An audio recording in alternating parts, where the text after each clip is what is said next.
Then he went on to make a Pro Bowl at Kansas City, and he's still in the league, actually. Now, that's pretty good, man, for a guy who never played or never started a game in college. So we have to wait and see. The Giants, maybe they saw something. Maybe there's something there. Or maybe it was about this. Maybe the other choices they thought were all busts, and maybe they thought that was the best choice. I don't know this. I'm just saying you got to think outside the box. You got to kind of think alternatively. Because I'll tell you what, the worst draft pick of this entire draft recently was the number 1 pick. Okay. Taking Kyler Murray, the Cardinals taking Kyler Murray is a disaster. It's going to be a disaster, and I'll put that out there right now. I'm not even afraid to say it. I know I'm going to be right. And so that just shows you that just as much as an NFL team they've got all this money for research and analysis, and they can screw up. Look at the Raiders. They picked up Jamarcus Russell while the entire league was saying, no, he sucks. The fans were saying, no, do not take Jamarcus Russell. They did it anyway. So just as much as a team can make a mistake, maybe another team can see something that we didn't all see. And maybe that's this Giant situation. I'm not saying that. I'm not saying that Jones is going to be that guy. But let's wait. Let's just find out. Well, they got him for a reason. So, well, you make a good point, too, because we don't know if Dwayne Haskins is going to work out for Washington either. Because that was where Dwayne Haskins was supposed to go. He was supposed to – he's a New York, born in New York, resident there, and he's supposed to go to the Giants.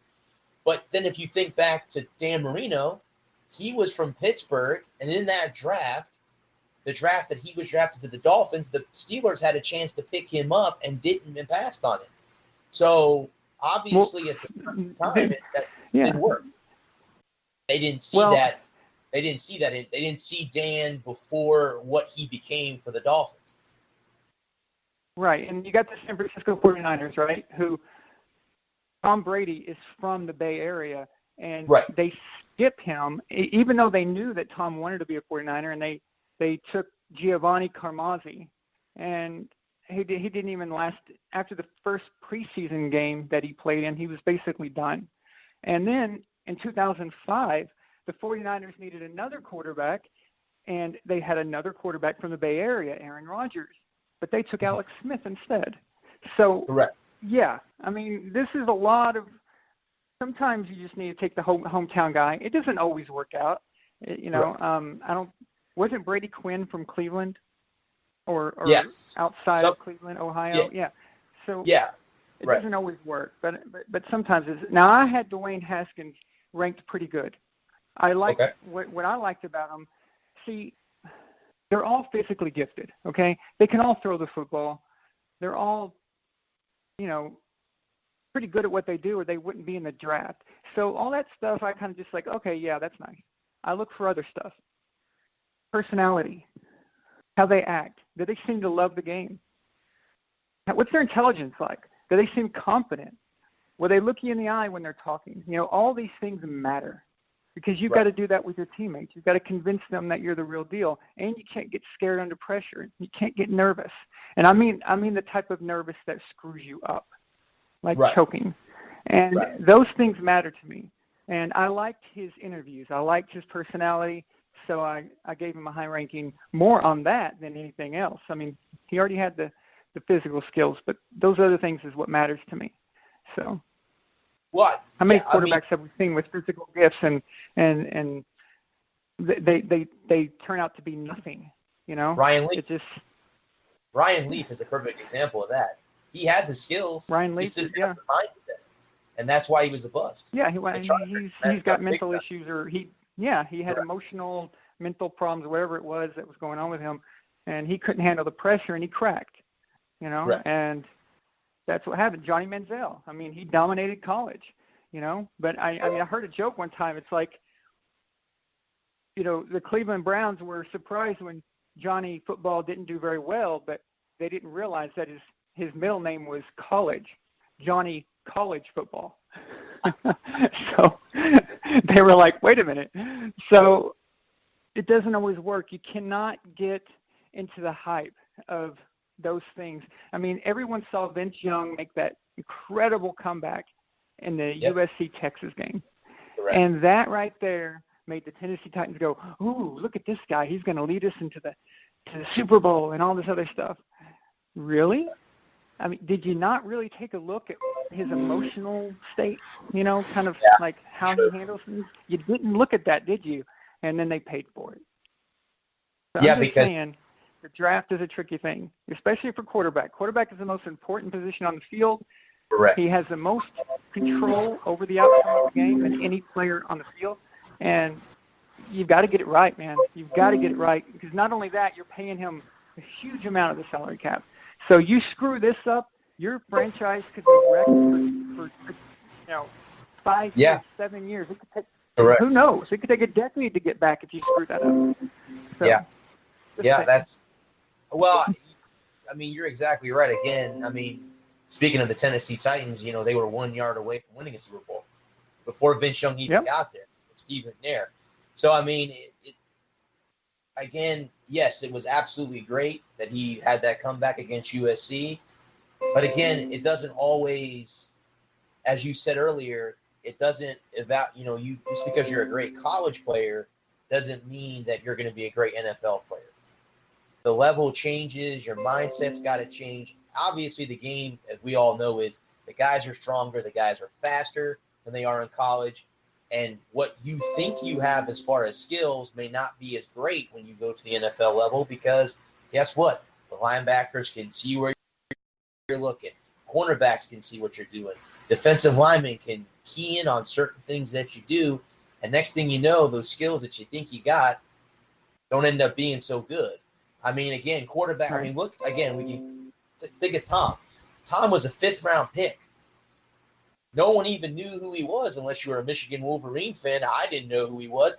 I was a Patriots fan, and Drew was our quarterback, and Drew goes down, and here comes Tom. Yeah. You're like, okay, this kid.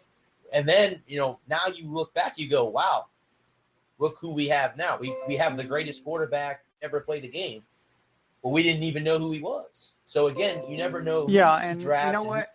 I'm not one of those people who pretend that I knew Tom was going to be Tom, and I'm not afraid to admit it. In 2001, I wanted Drew to get his job back. Okay, Drew was my guy. He was my quarterback, the one I really cared about. And when he came back healthy during the season, I was like, how come Drew is not getting his job back? And I resented it because up to that point, you've got to think. Tom Brady was just an unknown guy, and I thought, okay, he's filling in, but Drew can do this, And then when Drew did what he did in the AFC Championship game against Pittsburgh, I thought, okay, he's going to get to play in the Super Bowl, and I was excited. And I had nothing against Tom Brady at all. It was just Drew, again, was the guy. And Drew didn't get to play. But then I was and even then I was questioning Belichick. I was like, does this guy know what he's doing? Like, what is he doing here? But after watching him in the Super Bowl, it dawned on me. I was like, okay, I get it now. I get it. Okay. I was wrong. But up until that point, I was still fighting it, So we don't always know everything. These teams, they know more about a guy than you do probably, So just kind of chill out on the Daniel Jones hate, Just wait. So. Is there any other callers waiting to? Okay. Other than the caller that we had on before, but the one from area code 323 didn't answer. So I mean, they're still on here. I can try again. Let me see if I can get him on here real quick. 323-829. You there? Yeah, they're not answering. That's interesting. Okay. Do you want me sure to bring on the guy you were talking to before? 231? Oh, that's fine. I was just making sure no one was waiting, while we're sitting here gabbing away. Someone might have questions or something. I don't have anybody else. I see there's a lot of people logged into the show, so I didn't know if they were waiting or not. So. Well, I do appreciate you posting that on the Facebook group. That was awesome, by the way. Thank you for doing that. But thank you for inviting me. I appreciate it. Oh, you're welcome. You definitely come on anytime you like. But I do agree with you too, because again, being a longtime Patriots fan too, with Drew coming back, you thought, oh, well, he's going to get his job back, and then he leaves and goes to Buffalo. And you're like, uh-oh. All right, so now we got to face him twice a year as a Buffalo Bill. It's like, okay, you know he's going to be revved up for the 2 games he plays against the Patriots because that was his team prior to getting hurt, and then Tom taking his job. So it was interesting to see, but I do agree with you too about Daniel Jones. We'll have to wait. I mean, I'm not a Giants fan. I know a lot of the Giants fans were pretty upset that he got drafted, but you never know. He could end up being a halfway decent quarterback, and he could make Dwayne Haskins look terrible with the Redskins. So we don't know yet until that happens. Who did the Patriots draft as a quarterback this year? Didn't they draft a quarterback late in the draft? Stidham, yeah. I think they drafted a quarterback late in the draft. I didn't even have him ranked. I didn't even have him ranked on the draft. That one completely just threw me away. I didn't even think we were going to go for a quarterback because of Danny Etling. I figured his development was coming along, but something about Stidham, I guess, that really caught their eye, and they took him. So they didn't, it's not like they took him in the first or second round or anything, but right. Still, they saw something there. So we'll see. They're well, going to have to wait. The GOAT leaves when the GOAT wants to leave. I was going to say. Now, am I correct? His contract is up after this year, correct? He's due for a new contract. Yeah. Tom's due for a contract, right? Yeah. Okay. It's no big deal. I doubt he, as they say, there's no way that ownership is going to let him walk away. That's his boy.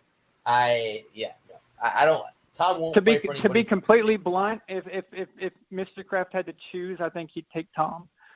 To be quite honest, but I don't want to see either one of them leave. I want to see them, stay together, never separate. I mean, they are the perfect storm, So you're not going to get that ever again. Here's the question I have: if they win a Super Bowl, do you think they both retire?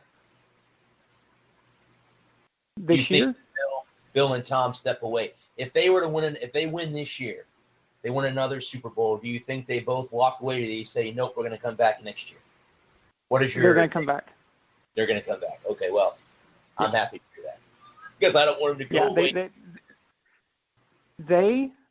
You have to think about all they've been through: Spygate, Deflategate, and how many other stupid rumors and idiotic things that's happened to them, during their careers.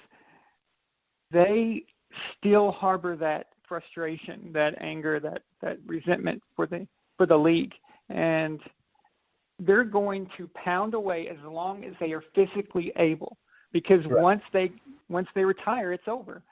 So they're going to go for as many rings as they physically can, and that's So if we see a drop off or something like that, then they may retire. That could happen. But like you said, if they win the Super Bowl, that means that they're still at a high level, and no, they're coming back again and again, and they're just going to keep doing it until they can't do it anymore. And that's the deal. He'll collect 10 if he can. Who knows? I'm just saying, though. He'll try. There's nothing stopping them. You hear complaints out of me if that happens. There were no complaints out of me about that. I mean, everybody in the NFL would hate that, but not me. I wouldn't mind that one bit. If that goes down that way, hey, heck with it, man. Go ahead, do it. I mean, if you can win 10, win 10. They got 6. They're already, more than halfway there. Go for it. I mean, if they have the team and, Sony Michel was huge, out of Georgia. Again, the SEC, I'm a college football fan. I watch the SEC because I'm a Florida Gator fan. So we get to watch the SEC, and I got to watch Jarrett Stidham a lot too with the Tigers, Auburn Tigers. So it was great to see Sony Michel come to the Patriots. That was awesome. And who I think is going to be a stud for New England is Winovich out of Michigan. I think his mindset of how hyped up of a player he was at Michigan, that's going to fit great with what Bill – again, Belichick is the defensive coordinator. As far as I know, he hasn't hired anyone because who did he hire and then they left?